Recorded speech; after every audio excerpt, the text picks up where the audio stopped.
y dos, y dos, una, y dos, una, y dos. Hello and welcome to Cortes NYC Livestream, the podcast. This show broadcasts out of New York City. We are your hosts, Cortes NYC. And Carla de Puerto Rico. And on this show, we talk about art, creativity, city life from a Latino perspective. I'm a visual artist. And I'm a singer. And this is episode 94, Working in New York City. As always, you can find us on iTunes, Stitcher, Podbean, and Spotify, and on social media on Facebook, Instagram, and Twitter. This episode, we have a great interview with Marie Cecile Flageul. I had met Marie back in the day when I was painting at 5 Points, the building in Long Island City.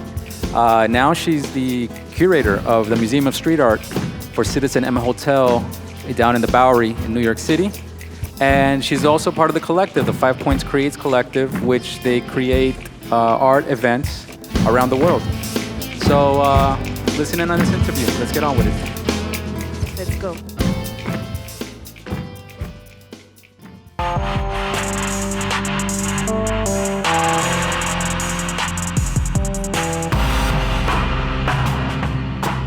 All right, so on this episode, I wanted to finally get Marie on the podcast. It's been a long time coming. Even from day one that I started the podcast, I was like, I got to get Marie on here. But Marie I've known for a long time. We've gotten to know each other over the years. We've met through graffiti and through mutual friends, and shared our passion for wine and all things liquor and food. So it's fitting that we're having this episode here in her kitchen. So this is Marie in her kitchen. Because Mears I had to do while driving. Mears was the drive with Mears. Marie will be in the kitchen. So Marie, introduce yourself. How do people know you? How should they know you? My full name is Marie Cecile Flageul. What? They know me as that girl with a Z. I decided to embrace someone making fun of my accent and inability to pronounce TH like most French people. I'm known as Frenchie, and I'm known as Legs. Wow, Legs. Yeah, shout out to Dane. Dane 2 from the Bronx. So we know each other from back in the day, 5 Points. Correct. From Mears. How Correct. did you end up at 5 Points?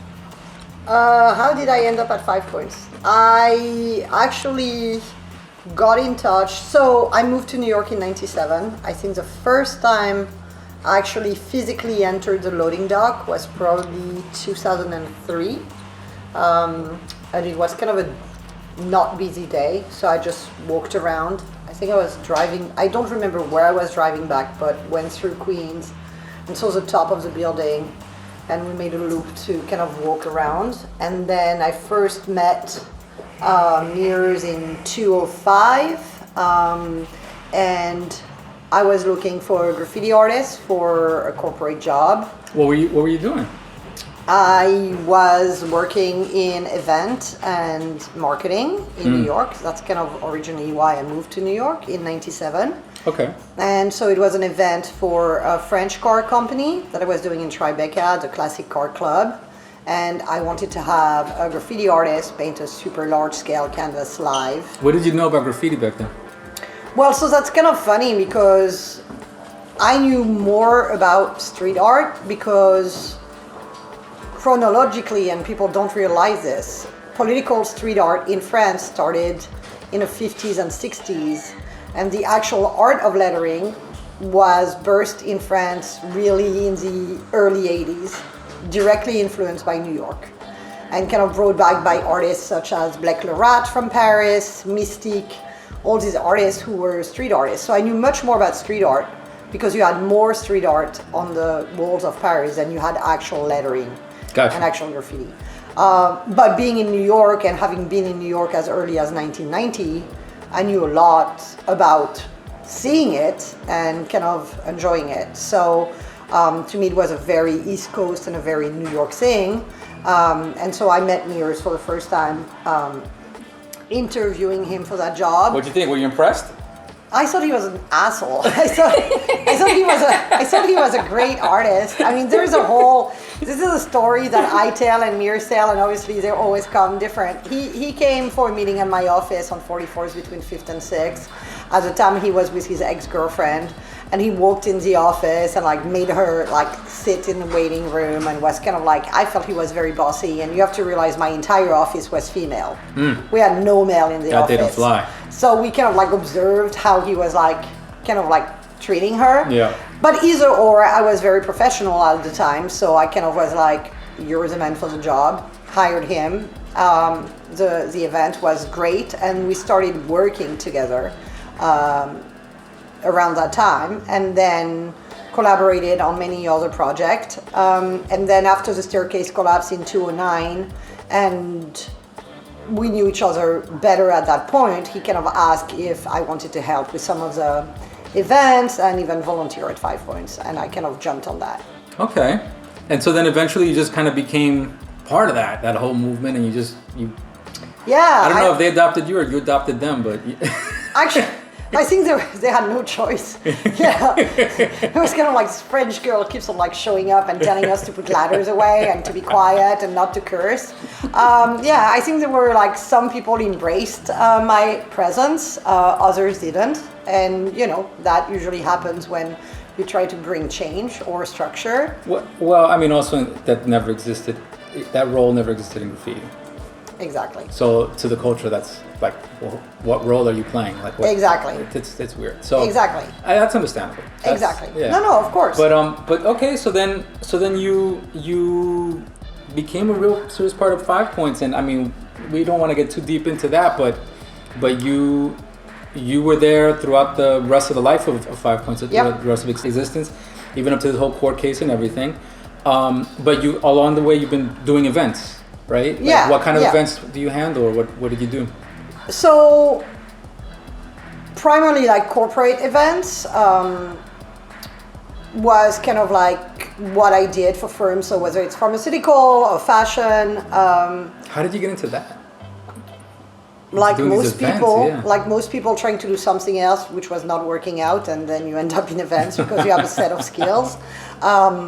I originally kind of like really wanted to be when I first came to New York and I was 16, I was like, I'm gonna have an art gallery, or I'm gonna reopen the factory of Andy Warhol, or I'm gonna write for the Village Voice. That was kind of like my vision, you know. To bring back time. Exactly. To rewind time somehow. Yeah, I was kind of like, I'm gonna live in a loft or in a brownstone in Brooklyn. I've done both, so I'm doing pretty well on my like dream list of shit. But I've never returned for the Village Voice, unfortunately.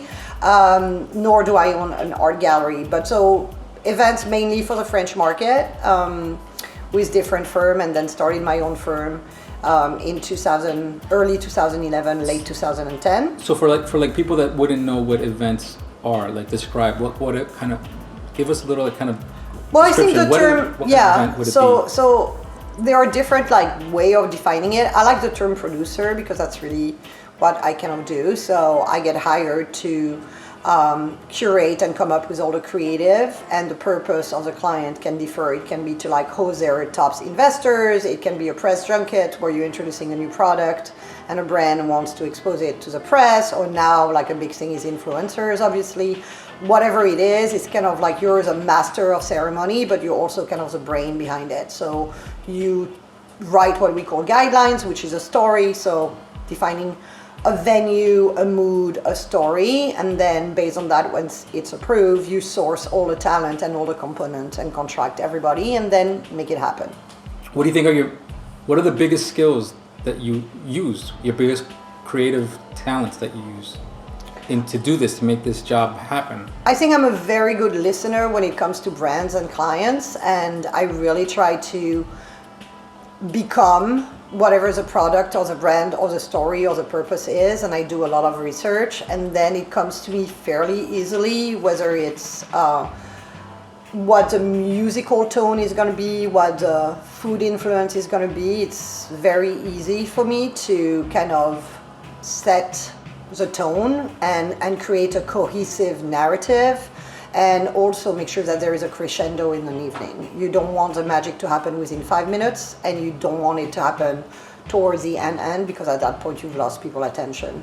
So it's kind of like directing a play, I guess. So I mean, it sounds like you could be doing weddings, right? Like, why not do weddings? Like, what separates you from, let's say, a wedding planner, or what separates you from like a? Well, I don't like mother-in-laws, so that's one reason why I would never do weddings. Also, when you deal with weddings, you deal with people's like personal life and emotion, right?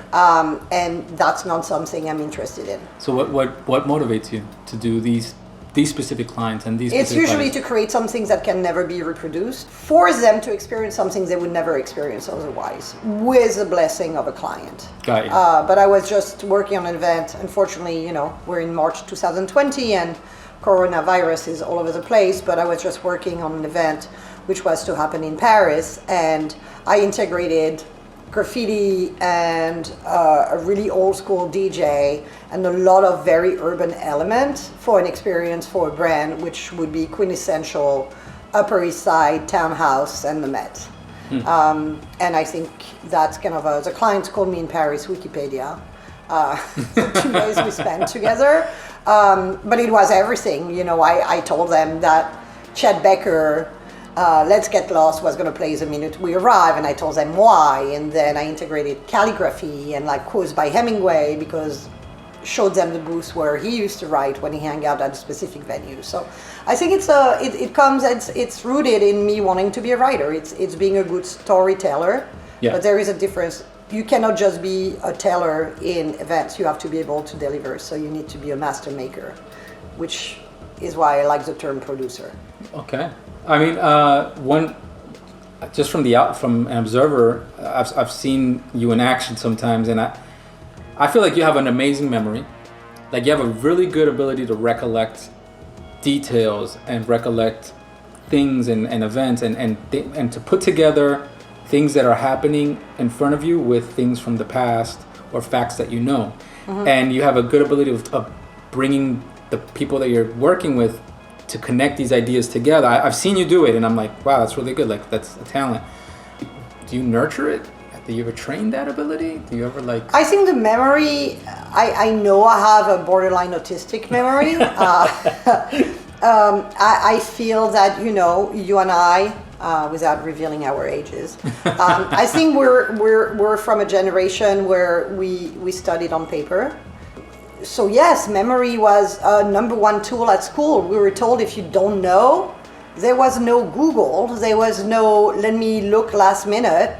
I think my parents were like very strong and very strict about academic results, but also I grew up in an environment, in Brittany, France. So for someone who's never been to France, never been to Brittany, at least I haven't been to Brittany. Well, if you've been to Maine, if you've been to Portland, this is kind of like the vibe, but it's not a huge town. I mean, when I was growing up, it was probably 80,000 people, and it's right by the coast of the Atlantic, the M.O.S.A.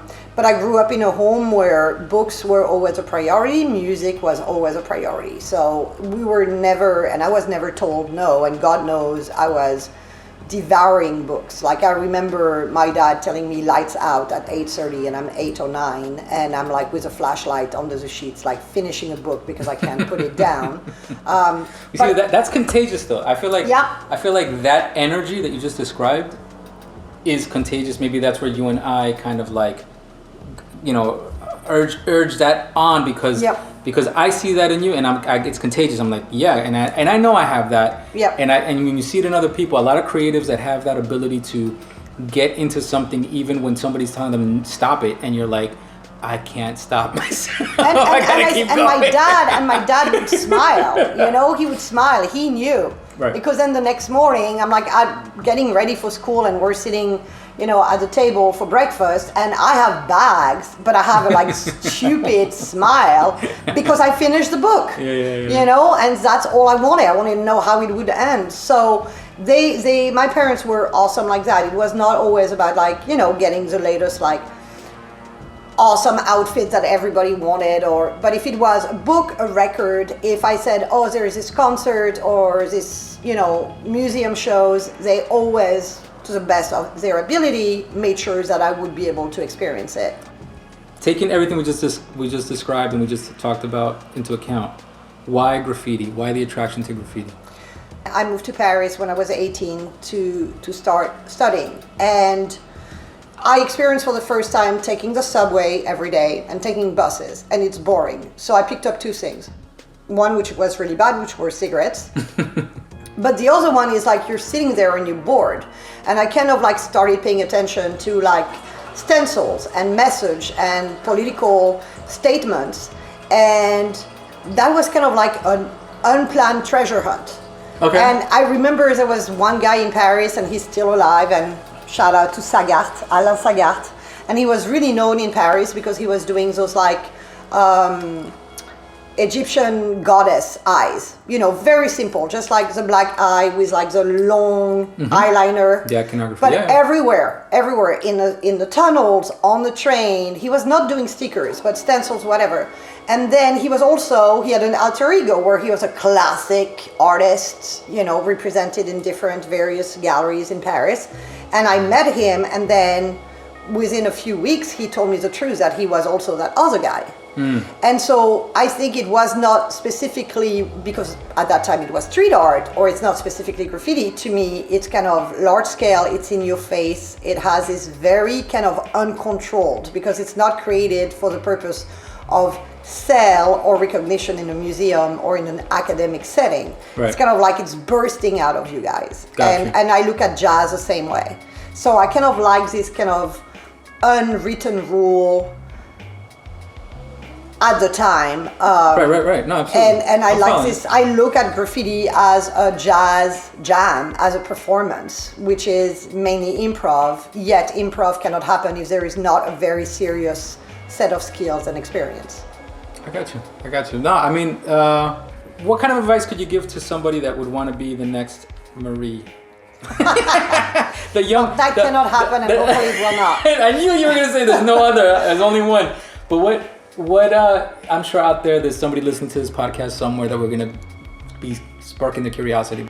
I think you have to start with obviously doing something you love, knowing that many days and many times it's gonna suck. What are the parts that suck?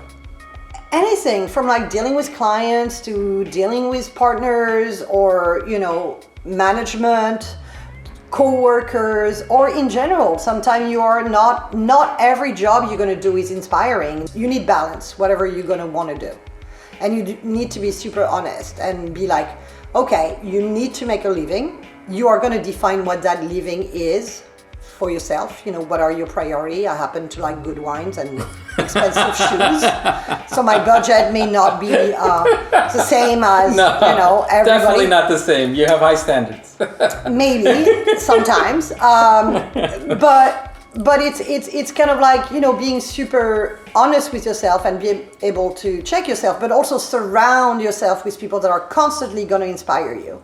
And if you stay in the box of whatever is your industry or what you're trying to do, and you become close or up to anyone teaching you or inspiring you or showing you how to do something a fully different way, then whatever your career path is, you know, within 10 years, you're going to burn out. Right. So it's like a job is a job, but a profession, in French we say vocation professionnelle. It's a vocation, it's a calling. And you have to make sure that your job always, if possible, remains a calling and is not just a job. When you say dealing with clients, I'm sure what you mean is probably like dealing with the difficult clients or difficult times with clients. Because sometimes it's not even the client, it's just a situation might make it difficult for everybody. And if you're in the service industry, which, you know, like there is such a misconception on producers, guideline, event, marketing, PR. People think that we have such a glamorous life because we're like sitting down drinking a martini and staying in a 5-star hotel. You're not with the long cigarette? Well, yeah, sometimes we are, usually at the end of an event if we're still standing, but I've done load-in event, load-out, where you're up for 26 hours and you're like barefoot or borrowing socks from like the production team because you can't wear your shoes anymore, you know? So it's not all glamour. It's not for everyone. I happen to like all of it. I like the interface with a client. I like the whole creative part. I love the budget management part. I love the logistic. I like all of it. I love being in a loading dock at 5 o'clock in the morning. I love that. You know, it's not for everybody. I happen to like all of it. But Either or, it's also changing, and I really think that a lot of people could get by working in event and creative teams and brainstorming teams in marketing or PR 20 years ago. Now clients have access to so much information, they have access to venues, so all you're left with is your know-how and what you're going to bring to the table that they cannot find on Google. And that's super important to remember. You know, it's so funny that you say that, because I still find situations where people that I work with in my day job or even outside of work, that I work with on other projects, they just don't research. They just don't lift a finger to just go click that button and find the answer to something, and it just drives me insane. I don't get it. And I've never gone to a client presentation without, if I have the name of all the people I'm meeting, you can be like almost sure. Of course, I'll know a lot about their corporation, their mottos, their functioning, their founders. But if I'm able now with even social media and stuff, if I can find out what this client's favorite track is or what his favorite cookie is just because of a post on Instagram, you bet you that I'm gonna at one point manage to use it. You're gonna incorporate that information. Yeah, actually, the defense attorney in the 5 Points case, one day when he was trying to be friendly with us, I said, "You're not so bad because I know you do pro bono work for dog rescues and pit bull rescues." And he was like, "How do you know that?" I'm like, "It's in your bio on your website. It's not that difficult." Yeah, I think sometimes research, it's as easy as just typing into Google a couple of keywords, but then I think you're the kind of person who probably takes a little further and goes deep dive and starts going a few clicks in. And it's easy for me to remember, so. Yeah. All right, Marie. Well, listen, it's been so nice to finally get you on the podcast and to finally get your voice on here. But we're gonna have you back on. I think that you have much wisdom to share with my crowd, and I think they'll appreciate it. Well, thank you so much, as I'm gonna have a really nice cashew nuts now that I can not speak in it. All right, thank you.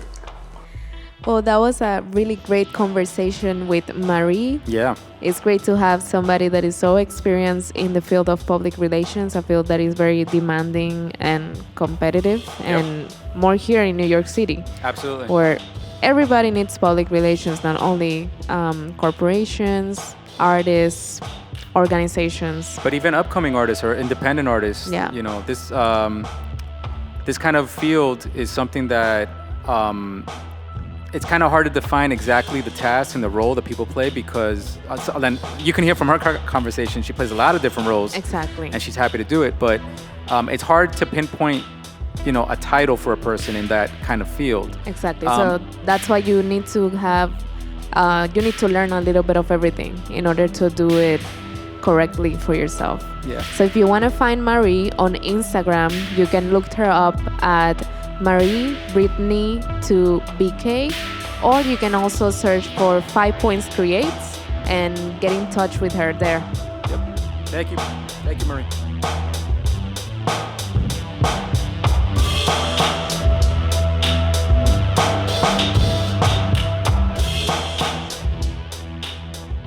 Está haciendo todo igual, no tiene ningún color el paso que hace. Separa menos tiempo. 1, 2, 3, 4, 5, 6, 7, 8, 9 y 10. Culture Talk. Career Day Culture Talk. Yes. Carla, what do you got for us this Culture Talk? So I have been working in retail for a couple of years now. How many's a couple? Like 6 years. Okay. Since I moved to New York, that has been my career, basically working in retail, different styles of retail, from the more mainstream to now a little bit more exclusive and luxury type of retail. So I thought of getting together some advice for you if you're thinking on starting a career on retail, or if you see this as an opportunity for you to open doors and grow. I feel like if you want to know a little bit more, why not share it with all of you? Yeah, And especially that we're talking about culture talk, and I thought it was a fitting subject for this. yeah, We're going through hard times right now. Some people are going to end up that were working in different fields might end up working in retail, because Right. retail is the kind of job that is usually open. They're For constantly anybody. hiring. Yeah, they're constantly hiring. You you don't really need... You don't need experience in the specific field. Right. You can work your way up from different stores, different kinds of tiers of stores. Also, you don't necessarily need a college degree to work in retail. Right. Yeah. So it's a way of getting a job that can open doors for you and at least get you into something. And also people, there's a lot of Latinos. That work in retail. So I think work in retail, but then also a lot of Latinos that are consumers. So you are going to be a perfect fit for that position because you're going to be the one that can translate. You're going to be the one that can solve problems. And that can even solve problems within your teams. I mean, so which is very important. I know you have some things prepared to speak on, some advice, but just to kind of like put myself into this conversation, I would say, growing up, retail was the kind of job that I took on just between going to school or while in college. And I think a lot of people have that story where they work retail as a first job just to kind of make some money. Sometimes it's part-time, sometimes it's full-time. That's another thing about retail is that the hours can vary, and it's useful for that kind of lifestyle. But retail ends up being something you kind of fall into. You kind of end up, somebody knows somebody, or they see a sign that says now hiring or something, and you kind of just end up working in it. And then it becomes, if you're good at it, and you catch on, and you can get promotions and get little raises, it becomes profitable, and so you stick to it. I know that in your situation, when you came from Puerto Rico, it was an easy step for you to get into. I don't know how easy, you tell me how easy it was, but it was an obvious step, like get a retail job just to survive. Yeah, for sure. I mean, it was like my first actual job because in Puerto Rico I was doing kind of like summer jobs or part-time jobs that were seasonal. But for this time it was kind of like it was a part-time job, but it was a permanent job. So for me, it was a little challenging, just the whole transition of coming from Puerto Rico and having to speak English all the time and having just to share my stories with others, like my teammates and clients and all that. That was challenging, but I think it was an easy transition in terms of I'm a fast learner. So I was able to learn very fast and just kind of like adapt to what they were asking for me to do. But yeah, let me just get a little bit into the advice that I have. So I divided this advice in two areas. So because when you're working in retail, you're going to be working directly with clients, but you also have to communicate with your teams. So I figured that I'll give you advice on both areas. First, working with clients, I think that you need to be a very good listener. You need to be able to be there in the moment when you're helping somebody so that you can help them as fast as possible and that the experience is pleasant for them. And then you also feel like you did a good job because you found exactly what they were looking for. And that happens if you ask the right questions and also if you learn to listen. That used to be hard for me working with clients. When I worked retail, I was not very good at retail because I had a hard time. I think now I'd probably be better at it. But when I was young, I was very introverted. It was very difficult for me to communicate with people like that. Yeah, that's definitely a challenge for introvert people. But then also just if you're like in the rush of the moment and you have too many things in your mind and you cannot remember what they're telling you, you have to learn to pick and choose from the conversation what is important and what's gonna bring you business, because at the end of the day it's about selling, and then what about the conversation is just you're just talking. Another thing is for you to be confident. So sometimes it can be a little bit challenging when clients come with an attitude or something like that. But if you're confident in yourself and in your work, if you know your stock room, if you know the things that you carry, if you know that you're doing everything possible to help the client and the customer you're helping, you shouldn't be afraid to just be honest. See, so there's so many memes about working retail, right? There's Yeah. so much negativity associated with it. Yeah. Especially like what you're describing it as clients, Yeah. but a lot of people just say customers, right? Yeah, yeah, The common person would just say customers, and they see it as something negative. How is that adjustment for you? How did you see yourself adjusting your mentality from thinking of it like I'm dealing with these customers and they're like a pain in the ass to I'm dealing with clients, people that I'm working for? Right. So I think that transition happened like the last year or so, having to work with a company that is a little bit more, not a little bit more, it's a luxury company. Right. So it's a different understanding of what is a customer and Right. what is a client. We do have the difference. The customer is the person that just come and purchase something. You don't necessarily have a relationship with them. But the client is that aspiration that you have to have a relationship with this person so that they can become kind of Repeat. like loyal to the brand and loyal to you. Right. They can become So- repeat client. I got you. That's Okay. why now I'm using like the term client. But if you're working, let's say in a Macy's, a children's place, something like that, yeah, they're gonna be Foot Locker. customers. But believe it or not, they can become clients because what happens is that people go to stores, let's say, that are near their houses or near their neighborhoods. So you're gonna keep seeing them Right. every weekend, every week. So at the end of the day, yeah, they kind of like they're clients, even though they're not buying expensive items, but they they're know coming you. back to you They recognize you. They know you. You know them. because of the service that you gave them, right? Correct. So, and that happened. The first job I had, it was at the children's place, and that happened a lot. Like we had repeat clients. We'll see them like every day.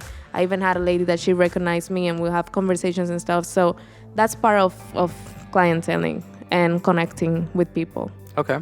Which that's another advice. With clients and customers, you can look to connect into things that you have in common with them in having conversations. Sometimes I know that it's difficult because you don't want to overshare, but whenever you find something where you two have something in common, then maybe there you can kind of like expand and open the conversation so that it becomes something more. When you're working with customers also, if you're trying to satisfy their needs and you don't have specifically what they're looking for, don't panic and try to think of solutions of all the things that you can offer, because they're always going to appreciate that you're at least trying to help them find something that is similar to what they're looking for, even though you don't have the specific thing they're looking Right. for. Be patient. It's very important to be patient with yourself and be patient with them. Every person is different, so you will need to develop that, because if you don't, then you're gonna fail. Like that's be patient is not only for the clients, but it's for your teammates. You're gonna work with a lot of people that are different from you, different styles of learning. You're gonna have to repeat yourself a lot, so just be patient and go with the flow. Yeah, not everybody's there for the same reason. Not everybody's working retail for the same reason. So that's another thing. Yeah. Also be empathetic. Empathetic with the clients that come in. They might have an issue. They might have a problem. They might want to return. Sometimes those are the most difficult conversations, but try to find a middle ground with your managers and then also with them. And that way they're going to appreciate also that you're trying to help them. This is all trying to see the positive in retail. Yeah. And trying to find solutions instead of complaints, because when we go to teammates, I'll talk about that. And if you are in a store, if you're working in a retail store, retail location where sales are very important, this all depends. I mean, in all locations, sales are important, but in some locations, sales are gonna become kind of like your priority Right. versus, let's say, a credit card versus the points card, Right. stuff like that. Right. For example, yeah, some retail places might be more focused on the engaging of getting them to sign up for credit cards, Yes. helping out with sales, getting that multiple sale item Yeah. thing, whatever, and customer service because they have a high volume of returns Because and things the like sales are gonna come anyway. that. Right. Because they have so many promotions, sales are going to come no matter what. Right. So then their focus, their strategies for you to sell a credit card, for you to sell a point card. That's their way for you to reach a sales goal. And to capture a customer. The client, yeah. Right. But then in other stores, the actual sale that you make, it's going to be a priority. And if that is your priority, when you're working with clients, don't stop until they tell you to stop. That means that if they're looking for a specific item, you show them more. Wow. Until they just verbally tell you, no, I don't want more. I know that's difficult. It is difficult for me. But believe it or not, sometimes when I put my mind into it, I'm like, you know what? This time I'm just going to try. It had worked. So you just have to be able to listen to them and just to capture them by doing that. And they're going to appreciate it at the end because they're going to be like, oh my God, I found something that I loved and I didn't even see it. And you've had customers, you've had clients that Yeah. And I had a big client that happened, and it was like a big sale. So I was very happy. And, okay, so let's go to working with teams. I think that working with teams is even more challenging than working with customers in retail because you have so many different people from different cultures, different age range, different environments overall. So, as I said before, be patient because you don't know where they're coming from, and sometimes there's frustrations behind the teams because they have been in stores for years and they see the ups and downs and the all around. So just be patient and learn to take from conversations what is going to be beneficial for you, but don't get dragged into like the drama and all that. And the difficulties of the store or something like that. Have boundaries. So know how much to share about your personal stories, but then also how much not to share. You don't want to tell them everything. These are people you're going to be seeing every day, and it's true, you have to build trust, but at the same time you can know when enough is enough, and with who you can talk a little bit more, with who you can connect, and who is gonna it's just not gonna help you. Yeah. That happens in offices too, in the corporate environment. Sometimes you have to be aware of your teammates and who you can confide in and who you can't. Not that you don't like the person, it's just that with some people, certain lines of communication don't add to a better work situation. It actually confuses the work to do. And this, I could even mean it like, I might like I'll put it this way. Let's flip it to the point where I might say, I might actually like the person, but we could end up joking around more than we have to. Exactly. And lose the proper chain of communication where we can actually get stuff done. That we're working, we're not friends right now. Exactly. And even that is difficult. That's always difficult. What else you got, Carla? Also, learn to communicate efficiently with your teams, and this is if you have a colleague that is at your same level, or if you have to speak to managers, store directors, even corporate people. Learn how to communicate through writing, learn how to communicate through phone calls so that you make an impact in them and that they can trust you, and also be reliable, and that way you're gonna seem it's not like you're gonna seem like you're gonna be somebody that they can go to. Right. If there's any issues, if there's any problems, you're gonna be the person that they can trust. Learn the store policies, and then also learn all the processes of the store. For me, for example, at the beginning when I started as this new job, it was a little bit challenging. It took me a little time, but at this point, I don't need help of anybody to do anything on the register. Maybe here and there a new thing or something, but I try to learn everything so that I can do it myself, so I don't have to rely on anybody. And then if anybody else needs help, I can jump in and just be there and help. Be helpful with others, because that's gonna make that others help you, but then also have boundaries when it's your time to work is your time to work. So know how to manage your time. Sometimes in stores, as a sales associate, you need to do not only stock work, but then also customer service. So you need to know how to divide your time efficiently in order to do both. Because they're going to ask you for it. It doesn't matter if there is a department that does stock work, you're going to end up doing stock work. So that's important. Pay attention to all the trainings and all the information they're giving you. Sometimes it might seem like it has no point, but it does.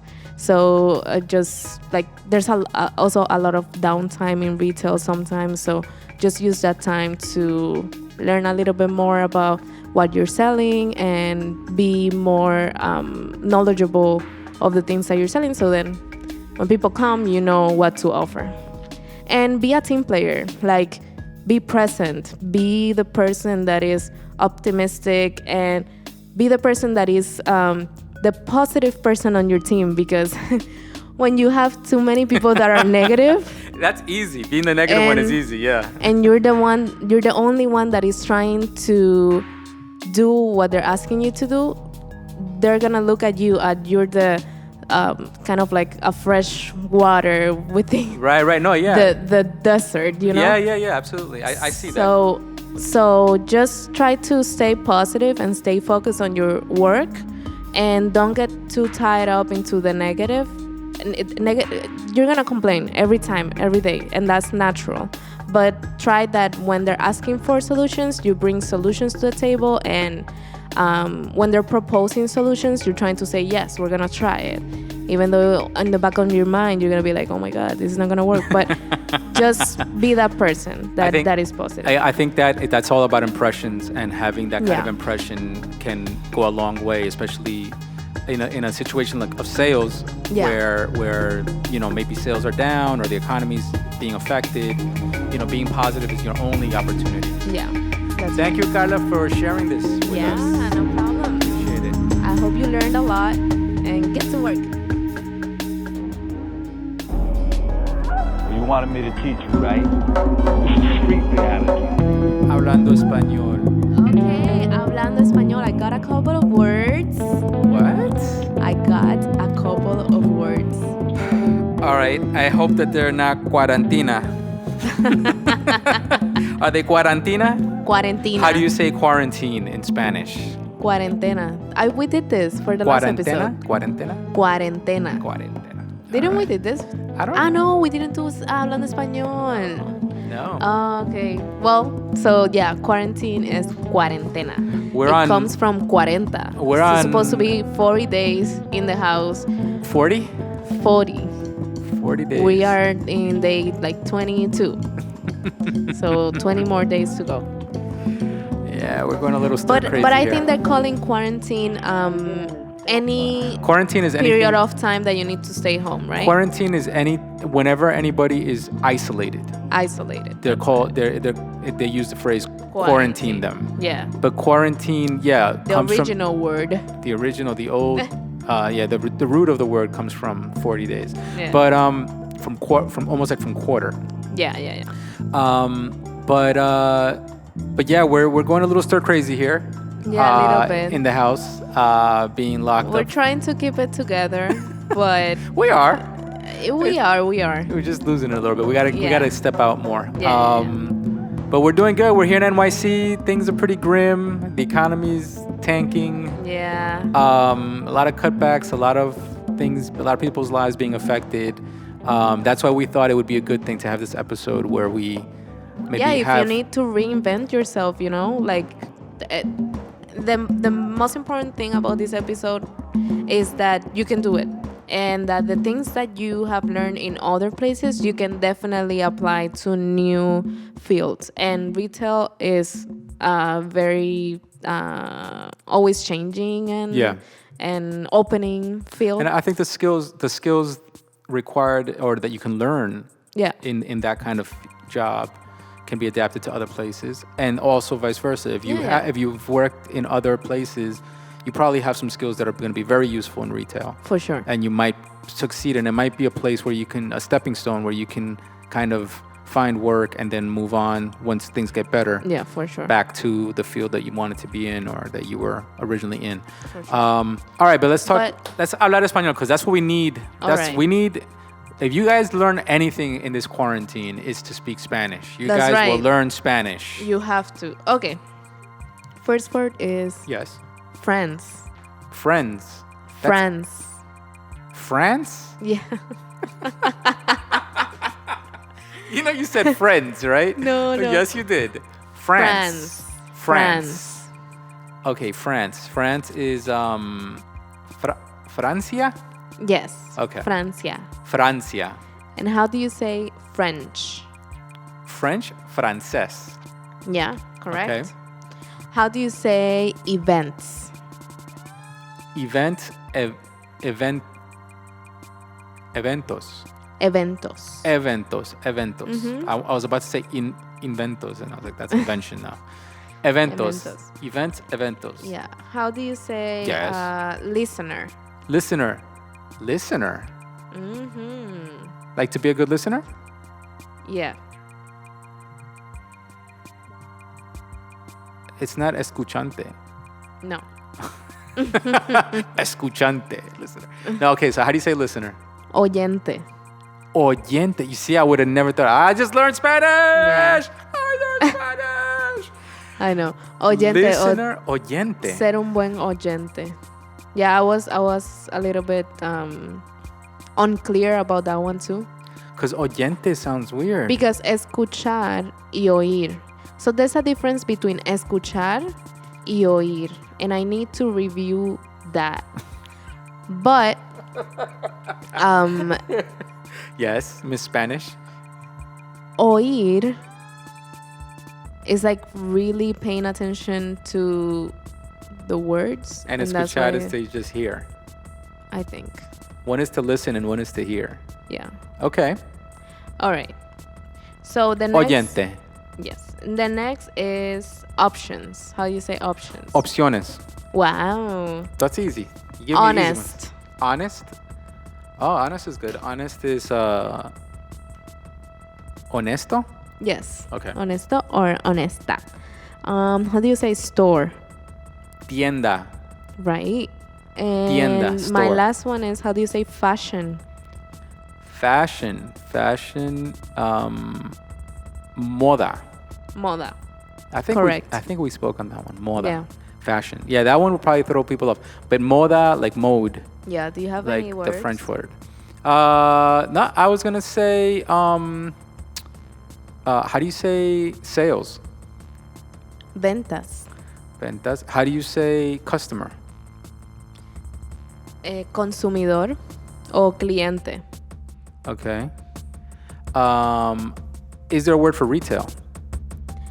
So I looked it up and it's venta al por menor. Venta al por menor. Or another definition that they have is venta al detalle. Very interesting. I never heard that. Me neither. All right. We have survived another episode In quarantine. in quarantine and another 2 weeks in quarantine. Yeah. And we're so glad if you guys are still listening to us. We're so glad any new listeners that have joined us. We're on episode 94. This is incredible. We're counting there. down to 100. Almost We're going to keep going through 100, but we're not going to stop at 100. But we want to plan something special for the 100th episode. For sure. And I'm glad you guys are around for this time. I didn't think that our 100th episode would be under quarantine, but I guess this is what it's going to be. Never thought of this. Like, never crossed my mind at all. But I hope you guys are staying safe. And any of you guys out there that are struggling right now, come on, stay optimistic. Yeah. Stay positive. Leave us comments. Let us know. And, just stay safe. Stay healthy too. Healthy is the most